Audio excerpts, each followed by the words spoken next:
Ibu Bapak, saudara-saudariku yang dikasihi oleh Tuhan, Shalom.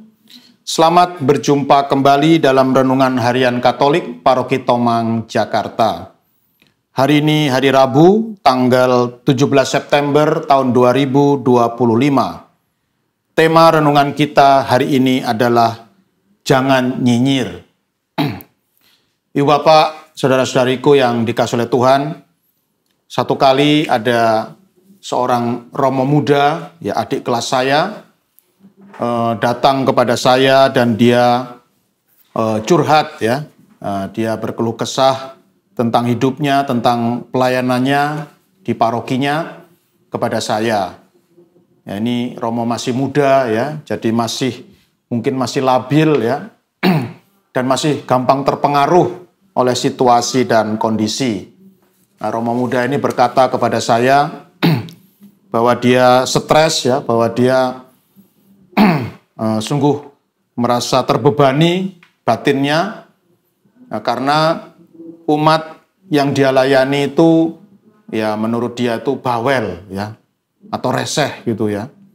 Jadi ketika romo ini baru ditabiskan, lalu baru mulai menjalankan karyanya di sebuah paroki, dan pada waktu itu dia, ya, karena masih baru, ya, baru jadi imam, dia tidak banyak pergi meninggalkan pastoran, ya. Jadi dia lebih banyak tinggal di pastoran, ya, berdoa, membaca dan merenungkan kitab suci, lalu sibuk dalam pekerjaannya. Maka kemudian umat itu berkomentar, ya, bahwa romo ini tidak gaul, ya, orangnya tidak gaul, tidak suka bergaul dengan umat, ya, sukanya menyendiri di kamar, ya, dan suka jaga jarak, ya, atau jaim, jaga image dan lain sebagainya, ya. Maka kemudian romo muda ini pun mengubah stylenya, ya, mengubah gaya hidupnya, ya, karena terpengaruh oleh komentar-komentar seperti itu, ya, dicap tidak gaul lah, tidak eksklusif, ya, introvert, dan lain sebagainya, ya. Maka dia kemudian mengubah gaya hidupnya. Dia mulai suka berkunjung ke rumah umat, ya, mulai suka pergi-pergi, ya, mengunjungi umat, dan tidak terus tinggal di pastoran, ya. Tapi komentar buruk juga yang dia terima.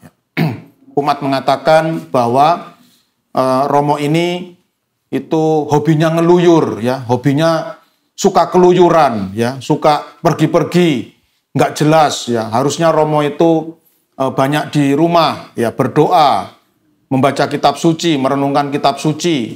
Tapi romo yang satu ini hobinya keluyuran ke sana kemari, nggak jelas, ya. Padahal romo ini, ya, kalau pergi, ya, tidak lain, ya, ke rumahnya umat, ya, kunjungan pastoral ke rumah umat, ya. Maka kemudian romo muda ini pun menjadi galau, ya, menjadi stres dan mungkin depresi juga, ya, memikirkan umatnya yang yang ya istilahnya itu suka reseh itu, ya, suka reseh dan suka nyinyir, ya, mengomentari yang jelek-jelek tentang dirinya, ya. Nah, Ibu Bapak, saudara-saudariku yang dikasihi oleh Tuhan, sebenarnya sifat orang yang suka nyinyir ini atau yang suka reseh ini itu juga terjadi, ya, 2000 tahun yang lalu dalam kehidupan Tuhan Yesus, ya. Di zaman Yesus, pada waktu itu di zaman Yesus itu ada orang-orang, ya, orang-orang Yahudi dari sekte Farisi, ya. Jadi agama Yahudi itu banyak sekali sektenya, ya. Ada Saduki, ada Farisi, ada Hasidim, ya. Nah, orang-orang Farisi ini, ya, terkenal mereka memiliki sifat yang yaitu tadi, ya, suka nyinyir, suka reseh, dan suka sekali memperhatikan kelemahan dan kekurangan orang lain, ya. Dan Tuhan Yesus sangat menyayangkan, ya, sikap hidup dari orang-orang Farisi ini. Maka Tuhan Yesus pun menyimpulkan bahwa orang-orang di zamannya itu, ya, seperti anak-anak yang duduk di pasar, ya. Di sini dikatakan Tuhan Yesus bersabda, "Dengan apakah akan kuumpamakan orang-orang dari angkatan ini? Mereka sama dengan anak-anak yang duduk di pasar dan berseru-seru. kami meniup seruling bagimu, tetapi kalian tidak menari. Kami menyanyikan kidung duka, tetapi kalian tidak menangis. Ya. Jadi Tuhan Yesus menyamakan orang-orang Farisi itu seperti anak-anak ya, yang duduk di pasar dan menyanyi ya. Kami menyanyikan, kami meniup seruling, tapi kamu tidak mau menari.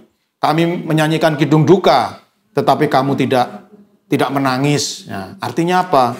Artinya orang-orang Farisi itu suka memaksa ya, suka memaksa orang lain supaya mereka mengikuti apa yang mereka pikirkan ya. Orang-orang lain harus mengikuti atau menyesuaikan diri dengan apa yang mereka pikirkan dan apa yang mereka kehendaki. Nah, ini tentu saja satu sikap yang tidak bijaksana ya. Nah, setiap orang itu kan punya apa ya, situasi dan kondisinya masing-masing ya. Tetapi orang Farisi itu mereka tidak mau tahu ya, bagaimana situasi dan kondisi orang yang dihadapi. Pokoknya semua orang harus mengikuti pikiran mereka, semua orang harus mengikuti apa yang mereka kehendaki. Nah, ini tentu saja repot ya. Nah, orang-orang seperti ini pasti dalam masyarakat ya akan menjadi sumber permasalahan ya, menjadi sumber problem ya bagi masyarakat di mana dia tinggal ya, memaksa orang lain untuk mengikuti pikiran mereka. Juga Tuhan Yesus menyamakan orang-orang Farisi itu seperti ya, Tuhan Yesus juga menyesalkan orang-orang Farisi itu karena mereka ini punya sikap suka nyinyir ya, atau suka reseh itu ya, seperti yang terjadi pada umat Romo Muda tadi ya. Tuhan Yesus mengatakan ketika Yohanes Pembaptis ini ya orangnya suka berpuasa ya, suka menghindari makan roti dan minum anggur, maka orang-orang Farisi berkomentar ya bahwa Yohanes Pembaptis itu adalah orang gila ya, orang yang kerasukan setan ya. Maka dia suka sekali berpuasa dengan cara yang mengerikan ya, tidak makan dan minum berhari-hari ya. Jadi Yohanes Pembaptis itu orang yang kerasukan setan, orang yang gila. Tetapi ketika datang Tuhan Yesus yang gaul ya, Tuhan Yesus yang suka bergaul, yang bersikap open ya, suka bergaul dengan banyak orang, suka makan bareng dengan banyak orang, maka orang-orang Farisi pun berkomentar yang buruk pula ya, bahwa Yesus itu adalah seorang pelahap dan peminum ya, kerjanya cuma makan dan minum saja. Waduh, kejam sekali ya. Orang puasa dikatakan kerasukan setan ya. Orang suka makan dan minum dikatakan pelahap dan peminum ya. Jadi lalu mana yang benar itu ya? Seperti Romo tadi ya. Kalau setia di rumah dikatakan nggak gaul. Kalau senang pergi-pergi dikatakan hobinya keluyuran ya. Lalu mana yang benar ya? Nah, inilah Ibu Bapak, saudara-saudari ya, sikap dari orang-orang yang suka nyinyir ya, orang-orang yang suka reseh ya, sebagaimana juga menjadi sifat dari orang-orang Farisi di zaman Tuhan Yesus hidup ya. Dan tentu sikap seperti ini tidak akan membuat orang itu bahagia ya. Pasti sikap seperti ini akan membuat orang itu hidupnya jadi aneh ya, tidak ada sukacita, tidak ada damai sejahtera, karena terus-menerus berpikir yang negatif ya, negative thinking terhadap orang lain ya. Maka marilah Ibu Bapak, saudara-saudari yang dikasihi oleh Tuhan, melalui Injil pada hari ini ya, Injil Lukas bab 7 ayat 31 sampai 35, Tuhan Yesus mengajak kita ya untuk hidup dengan penuh sukacita, dengan penuh kegembiraan, dengan penuh damai sejahtera, dengan cara senantiasa atau selalu berpikir yang positif ya, menaruh positive thinking, berpikir yang baik tentang semua orang yang hidup di sekitar kita.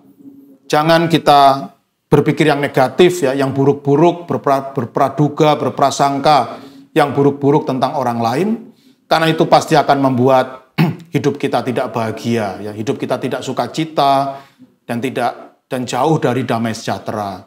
Maka mari kita membiarkan ya, semua orang untuk hidup seturut dengan jalan hidupnya masing-masing ya, sebagaimana sudah ditetapkan atau sudah dirancang oleh Tuhan.